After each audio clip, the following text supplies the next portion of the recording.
Good afternoon, everyone. I know everyone has their microphones turned off, but thanks for joining us today. Good afternoon, everybody. Guy Fisher here with Club Development, Director of AKC Club Development, Amy Haggie, Manager of Club Development. Today, we're going to do a little webinar presentation on building better dog shows. We previously did this with a cluster of all breed clubs. We really liked how it turned out, so we recorded it, and we're turning it into a pre-recorded webinar to share publicly today. And then Amy will give you better details on how it'll be shared so that you can share it with your fellow club members. So I'm going to turn it back over to Amy.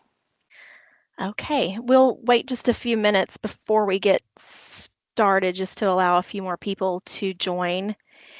And I believe the Q&A, we do have that enabled. So the one good thing about this being pre-recorded is that we're available to answer questions that you have as well. So feel free to post questions in the Q&A. We actually did have some questions posed in the webinar, which you'll hear at the end. But certainly, if anything comes up along the way, please feel free to reach out. Also, if afterwards, and I'll discuss this at the end as well, but if you have any questions, please feel free to reach out to us at clubdevelopment@akc.org as well. So again, we'll wait just a few minutes to get started. Good afternoon, everyone, and thank you for joining us today. For those I haven't met yet, my name is Guy Fisher, and I'm the Director of Club Development here at the American Kennel Club. Joining me in the department is our manager, Amy Haggie. Before I turn it over and let her introduce herself, I want to give you some additional background. The additional background of the AKC Club Development, our core mission is to act as a direct hands-on resource for your clubs. We know that managing a club, retaining members, and putting on a dog show is a massive undertaking.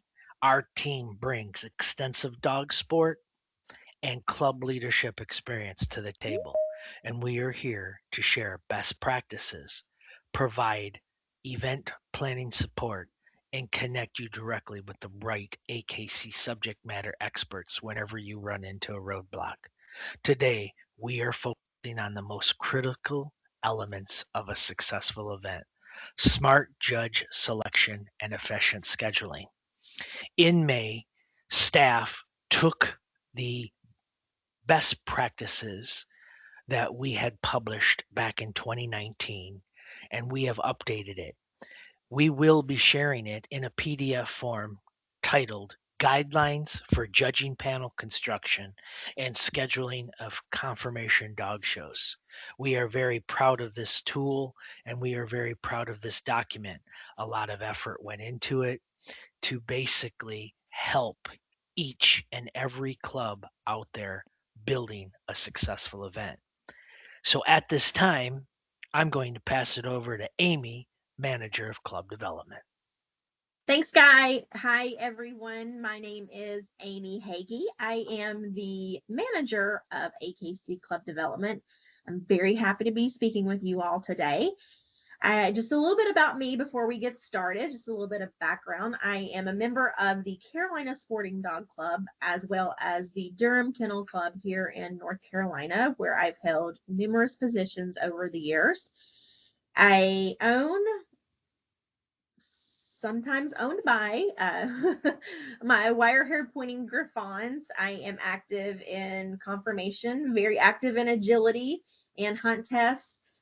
Dabble in obedience, not very well, but we do give it a go. And I am anxious to give it a shot with tracking with my female, my younger dog there on the right. So looking forward to starting that. So when we talk about efficient scheduling, why does this really matter? Well, it's because the competition schedule is really the absolute core of your entire show. When a schedule is built properly, it kind of creates this chain reaction, and it's beautiful. It saves your club money on ring rentals and judges' expenses. It respects the time of your volunteers. Your volunteers are absolutely precious. And lastly, it provides this exceptional experience for exhibitors. And that's what we really want, because we want them coming year after year to your event.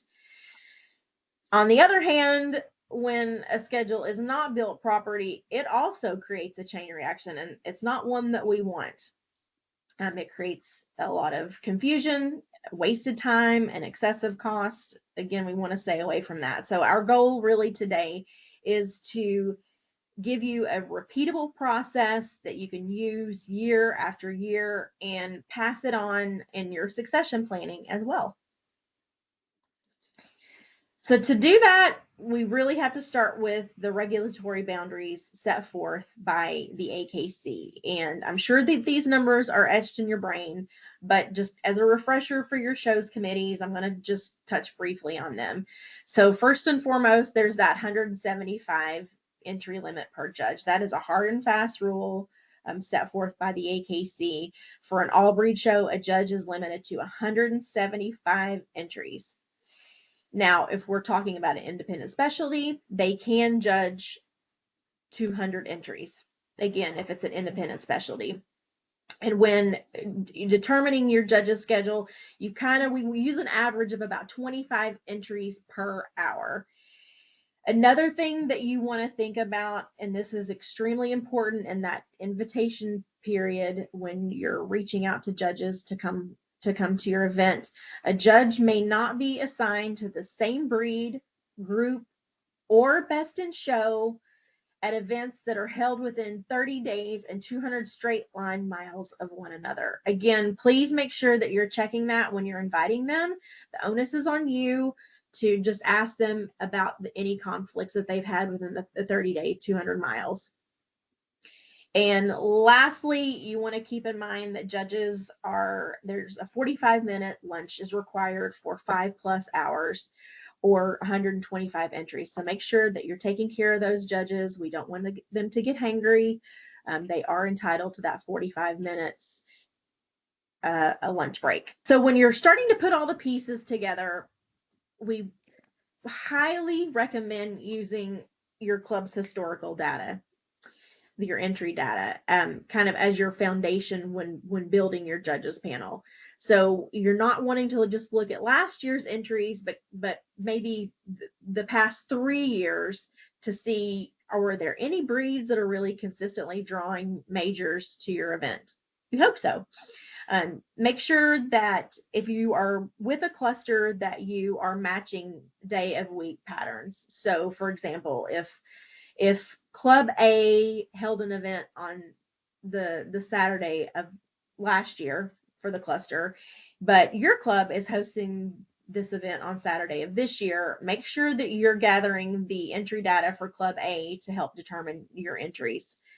And also be cognizant to watch out for outliers. Was there a national specialty held in conjunction with your event the previous year?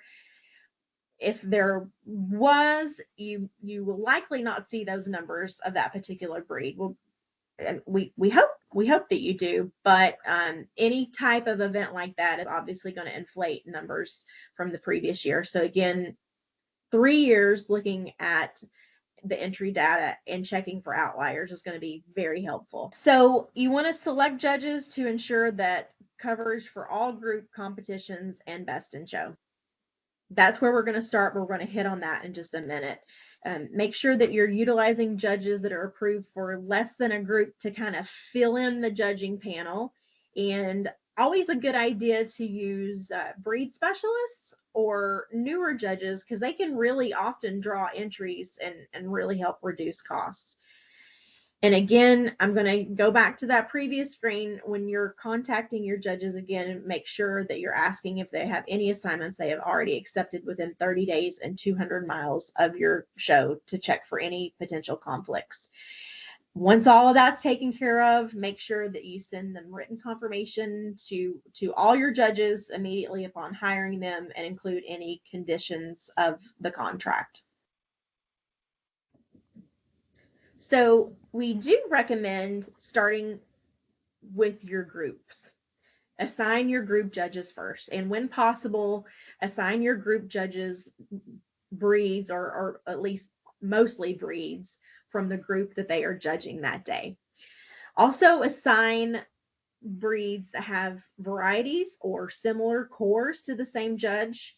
It just can kind of help with maximizing their utility and keeping that panel nice and cohesive. So, for example, Irish setters, English setters, Gordon setters, think about us trying to assign them to the same judge.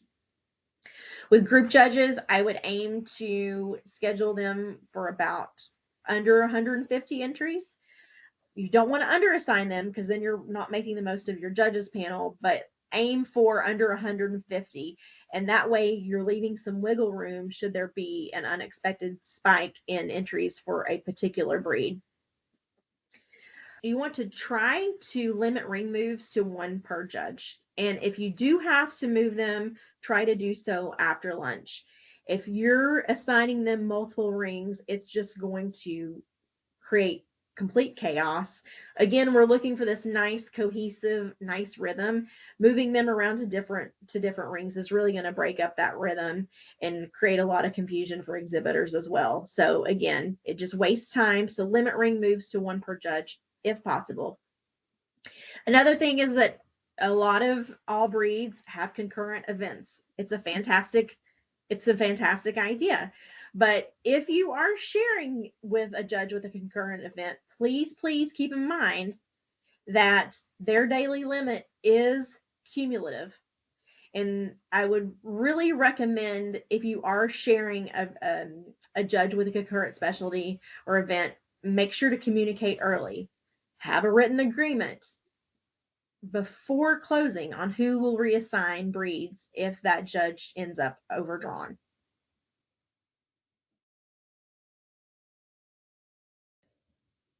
So to help with all this, AKC actually provides a really valuable tool to assist clubs in assigning judges. The AKC, it's a summary of confirmation assignments reports, which is available in your AKC online event management. It helps evaluate judge assignments as you are building the panel. So as judges are added, the report reflects the projected impact based on the previous year's entries, which are, I know it's hard to see because it's a little blurry, but the previous year's entries are what's in parentheses on the screen there. And it also includes a kind of a visual indicator to highlight potential imbalances, which is extremely helpful. So yellow is warning that an assignment is approaching that maximum number of entries. And this can really lead to overloads and long days for judges, but it can also provide some flexibility there. So blue, as you can see here, the estimated entry total is 63. So that's a warning of a potential underassignment. And red obviously is danger, warning of an assignment overload. So you can see on the screen, it's 210 entries. That makes for 8 hours and 24 minutes of judging. That is not going to happen. So we would want to move some of Judge D's assignments to possibly Judge C there. So really using this tool can help clubs create a more balanced panel and reduce the likelihood of judge overloads. Minimizing the need for judge changes after closing and having to, refund money to exhibitors. We don't want to have to do that, but we will. But again, we're just looking to minimize the need for changes so we don't have to do that. And when reviewing the report, clubs should also account for anomalies, as I mentioned a few slides ago. Again, was there a specialty held the previous year, but is not going to be held this year? And the estimated entry total is based on the prior year's entries. So this report should really be used in combination with that historical data entry spreadsheet that we chatted about. Really, together, these practices and tools can really help streamline your panel planning and improve exhibitor experience and really just support a successful event. Special attractions. These are a really, really great way to add value to your club's event. So the NOHS, Bred by Groups, Best Puppy, all really great ideas to add. However, obviously, it does impact the planning as well. So, a couple of things to keep in mind when if you are adding these special attractions to your event is don't assign the same judge to regular and NOHS of the same group. And also with your group and your best in show judges, don't give them concurrent events on the same day. If you are giving your group judge the open show or your group judge the junior show, it really just stretches them entirely too thin and starts creating a visual fatigue, which is something that we really, really want to stay away from. Also, to really keep your schedule moving, having special attractions judged by newer judges or permit judges is a really, really great idea. And make sure to take advantage of the junior showmanship only judges. The judges that are assigned to judge juniors are actually permitted to exhibit on the same day. So that's always a great idea, is to use the junior showmanship only judges. And now I am going to kick this back over to Guy, who is going to start talking about constructing the schedule, best practices for constructing the schedule. All right, Guy, your turn. Great job, Amy. Thank you so much. So, constructing the schedule. Once the entries close and you have your exact numbers, it's time to construct the actual timeline. To cut down on ring equipment delays, group your table breeds together consecutively and do the same for your ramp breeds. Constant adjustments to the ring setups eat up valuable minutes. If a judge has to switch rings, try to schedule that move immediately after their lunch break. Weather is a massive logistical factor for summer or outdoor shows. Always start as early as local ordinances allow and prioritize scheduling your brachiocephalic or short snouted breeds alongside your heavy coated breeds first thing in the morning when temperatures are at the lowest.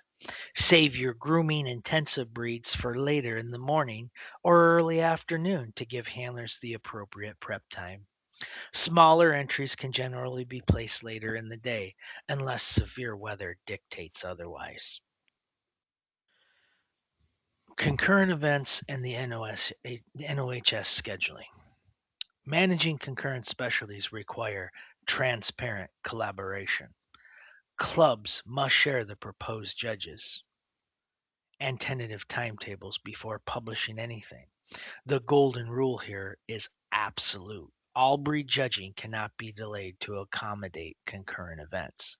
The main show layout has to proceed to keep the entire venue on schedule. When it comes to NOHS scheduling, remember that the NOH Best in Show shouldn't be artificially held up just to force it to run right before the regular all breed Best in Show. Per AKC policy, NOHS Best in Show should seamlessly follow the final NOHS group right there in the designated NOHS ring. The only acceptable reason to delay an NOHS ring is an explicit verified competitor conflict. For other special attraction groups like Puppy or Bred By, timing is everything. Aim to run these either a solid 45 minutes before the NOHS or regular group start or immediately following the conclusion of the regular group judging. Amy, I believe we've had some questions that were submitted. Yeah, we had some really great questions that came in, and I will kick it off here. So, question number 1, you mentioned a 175 entry limit per judge for all breed shows. If we have a massive entry crop up at the last minute and a judge hits 185 dogs before closing, what is the exact AKC protocol for reassigning those extra dogs? Excellent question. If a judge's entry exceeds the 175 dog limit after entries close, the club must immediately consult with the superintendent or show secretary to handle the overflow. Per AKC rules, the excess entries must be removed from that judge's assignment and reassigned to an available judge on your panel, or a substitute judge must be brought in. When reassigning, you must move entire breeds or varieties. You cannot split a single breed between two different judges unless the breed itself exceeds the limit. The superintendent will issue a formal notice to exhibitors regarding the judge change, and affected exhibitors will have the right to withdraw their entry and receive a refund prior to the opening of the show. Great, thank you. Okay, question number 2. Regarding the 45-minute mandatory lunch break for 5+ hours of judging, if our show is running seriously behind schedule in the morning, do we have the flexibility to shorten that lunch break to 20 or 30 minutes to catch up, or is the 45 minutes set in stone? This is very important. The 45-minute lunch break is set in stone by AKC policy for any judge crossing the 5-hour or 125 entry threshold. It cannot be shortened by the club to make up for morning delays. Shortening a judge's mandated rest period creates stamina and focus issues, and frankly, it is an unfair working condition for the judge. If your morning is running behind, the delay should be absorbed by the schedule, not by cutting into the judge's lunch. This is exactly why we advocate for building a cushion into the morning timeline so a 15-minute delay doesn't completely derail your afternoon. All right, moving along here. So, on one slide, you recommended keeping group judges under 150 entries to leave a cushion for flexibility. For smaller clubs that are struggling financially, how do we balance leaving that safety cushion with the need to maximize our judging panel's cost efficiency? Good point. This is a classic balancing act for smaller clubs, and it's a completely fair question. When we say aim for under 150, we are specifically talking about your initial panel planning based on historical data. If you look at a judge's 3-year average and they normally draw 140 dogs, that's perfect. If they unexpectedly draw 170 this year, that's a financial win for the club, and you are still safe under the 175 limit. However, you proactively schedule a judge for an assignment that historically draws 170 dogs, you are playing with fire. One minor entry spike pushes them over 175, forcing you to pay a second judge or an emergency substitute, which completely wipes out your cost efficiency. Protect your budget by planning for the unexpected. Oh, this is a good one. For outdoor summer shows, you advise scheduling heavy coated and brachycephalic breeds first thing in the morning due to the heat. But what if two of those breeds are assigned to the same judge or their rings conflict? Which breed takes ultimate priority for that early morning spot? If you have a scheduling conflict between multiple heat sensitive breeds and brachiocephalic breeds like bulldogs, French bulldogs, pugs, mastiffs, just for an example, they must take ultimate priority for the earliest slots. While heavy coats are a major comfort and grooming issue, the brachios dogs have an anatomical vulnerability to respiratory distress in high humidity and heat. If a single judge has both, but put the brachiocephalic breed first at 8 a.m., followed immediately by the heavy coated breed. If you are under different judges and rings conflict, that is a perfectly acceptable. Exhibitors prefer a ring conflict over a heat stroke risk any day, in my opinion. All right. Okay, you've stated very clearly that all breed judging cannot be delayed for concurrent specialty events. In reality, exhibitors get frantic when they are caught in a ring conflict between the two. What is the department's best advice for managing the gate with an exhibitor when an exhibitor is simultaneously trapped in a concurrent specialty ring and an all breed ring? Yes, that is correct. This is where excellent ring stewards and clear communication can make or break a show. First, the gate steward of the all breed ring needs to be proactive. If they know handlers or particular people within the breed of a concurrent specialty are also showing at the all breed, they could help adjust the running order within the specific class to buy the handler or owner handlers a few more extra minutes. However, the hard rule stands.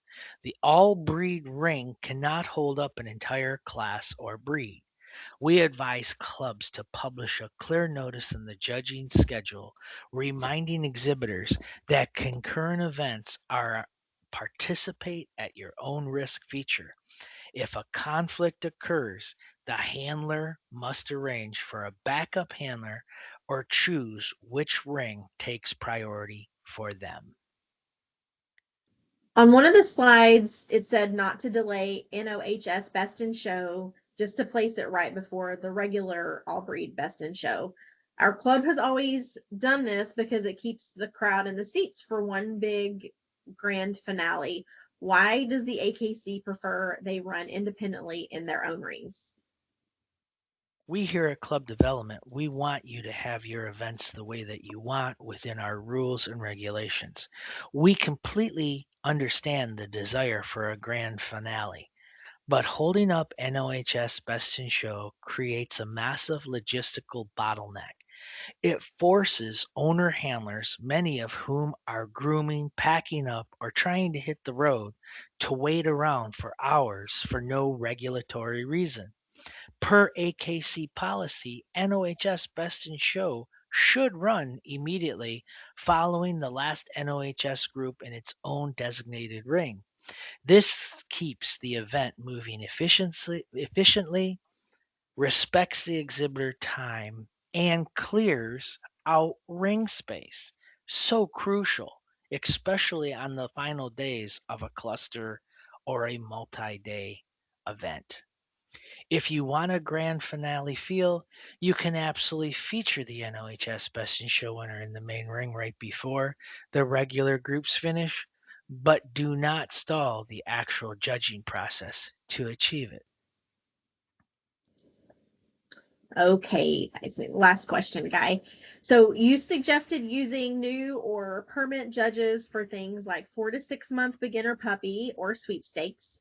If we do use a permit judge for a special attraction on Friday, does that restrict or conflict with them being used for regular classes later in the same cluster weekend? Generally, no. Utilizing a permit or sweepstakes judge for a special attractions like 4 to 6 month puppy does not create a conflict for regular breed judging on subsequent days of the same cluster. In fact, it is a fantastic way to give up incoming judges much needed ring experience while protecting your primary panel's daily entry limits. Just ensure that that assignments just ensure that the assignments are clearly designated in your premium list and that the judge isn't evaluating the exact same sweepstakes puppies right before judging them regular classes of the same day. Much for submitting those. And for those that we didn't get to, I will certainly be following up with an email. Should anything come up after our time together today, our contact information, both mine and Guy's, are there on the screen for you. But you can also email us at clubdevelopment@akc.org. That way, if one of us is out of the office, the other will see it and make sure to respond. But again, thanks so much for your time, and thank you for all that you do for clubs. This is not an easy task. This is putting on a show. As mentioned earlier, it's a massive undertaking, and we certainly appreciate you. I know that your club appreciates you. I know the exhibitors appreciate you. But just keep it up. And certainly, if you have any questions whatsoever, don't forget that we are here to help you. So, best of luck at your events. Take care.